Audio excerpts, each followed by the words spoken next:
नमस्कार शेतकरी मित्रांनो, तर या ठिकाणी आताच आपण व्हिडिओच्या माध्यमातून पाहिल्यासारखं 8 महिन्याचं ऊस जे आपलं 10,001 जातीचं जो प्लॉट आहे, त्या प्लॉटला 8 महिने पूर्ण झालेले आहेत। त्या ठिकाणी आपण नारळ फोडून त्याचा 8व्या महिन्यातला वाढदिवस साजरा केलेला आहे।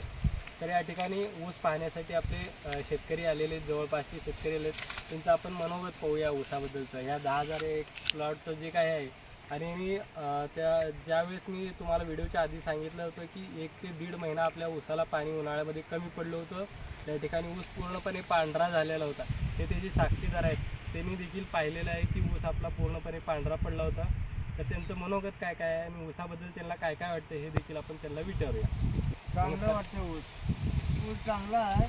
एवढंच की जरा पाणी कमी पडल्यामुळं त्याला बारीक बसलं होतं, म्हणजे जाडीला थोडंफार जाडीला कमी उतरलं। आणि जवळपास म्हणजे 8 महिन्याच्या ऊसाला जवळपास आपले 14 ते 18, 17, 15 कांड्याचं ऊस आहे। वाढ कशी दिसते? चांगली आहे, सगळं चांगलं आहे। जर आपल्याला हे जो प्लॉट आहे आपल्याला देण्यासाठी विकायचं म्हणून तर आपल्याला म्हणजे शेतकरी घेऊ शकतील काय आपण?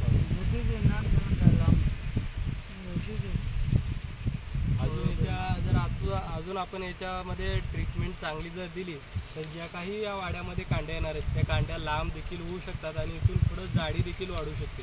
कारण मी याच्या अगोदर गेल्या वर्षी ज्या ठिकाणी मी आपल्या शेतामध्ये ज्यावेळेस 265 या जातीची लागवड केली होती, त्या ठिकाणी मला ऊसाला खाद द्यायला उशीर झाला। जवळपास 4 महिने लेट झाल्या कारणाने जे काही 4-5 कांड्या आल्या होत्या त्या कांड्या सोडून 4 महिन्यानंतर ज्यावेळेस मी ऊसाला खत घातलं, त्या 5-6 कांड्या सोडून वरलं ऊस खाद घातल्यामुळे जाड झाला आणि खाल्लं ऊस बारीक झालं। तशा पद्धतीचं आपल्याला जर आता आपण ड्रिंकिंगद्वारे किंवा पाटपाण्याने जर आपण खाद सोडलं तर तसं या ऊसाला देखील होऊ शकतं। तर आपण प्रयोग म्हणून याच्यामध्ये 5-6 सऱ्याला वेगवेगळं आपण जे काही मायक्रोन्यूट्रियन्स आहेत, जे काही प्रयोगच्या माध्यमातून आपण NPK खतं तयार करून सोडणार आहोत, ते आपण 5-6 सऱ्याला सोडणार आहोत।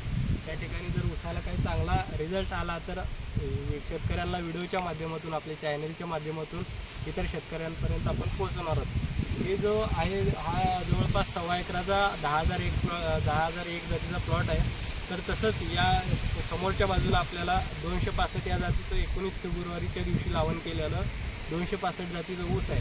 त्या ठिकाणी देखील ऊसाची उत्तमरित्या चांगली वाढ झालेली आहे। या ऊसाला जेवढी व्यवस्था आहे याच्यापेक्षा निम्मी त्याला व्यवस्था, म्हणजे या ठिकाणी जर आपण 2 आळवण्या केलं तर त्या ठिकाणी 1च आळवणी झाली होती, तरी देखील ते ऊस या ऊसापेक्षा खास आहे। कारण ते 265 जातीचं ऊस आहे आणि त्या ऊसाला म्हणजे मोजकंच पाणी भेटलेलं आहे, व्यवस्थित आठवड्याला 1 फेरी पाण्याची आलेली आहे। तर या ठिकाणी 1.5 महिन्याचा पाण्याचा जो काही आपल्याला फरक जाणवला, त्यामुळे ऊसाची वाढ थोडीशी स्लो झाली आहे। तर या ठिकाणी यांनी देखील पाहिलेलं आहे, ज्यावेळेस उन्हाळ्यात कोळपणीद्वारे या ऊसाला बाळ भरणी केली होती, त्या ठिकाणी 1.5 महिना ऊसाला पाणी नव्हतं, बरोबर? ऊस पांढरा दिसत होता।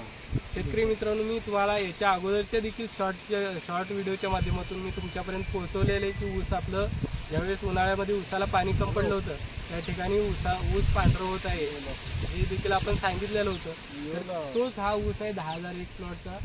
आणि याच्या लावणीमध्ये ज्यावेळेस आपल्याला हा पेमा आहे तो मदत करत होता, त्याचा देखील आपण शॉर्ट व्हिडिओ आपल्या चॅनलवरती अपलोड केलेला आहे। म्हणजे तुम्हाला त्या शॉर्ट व्हिडिओच्या माध्यमातून तुम्हाला कोणत्या दिवशी लावण झाली आहे हे देखील तुम्हाला आपल्याला लाईव्ह प्रूफमध्ये आपल्याला चॅनलवरती भेटून जाईल।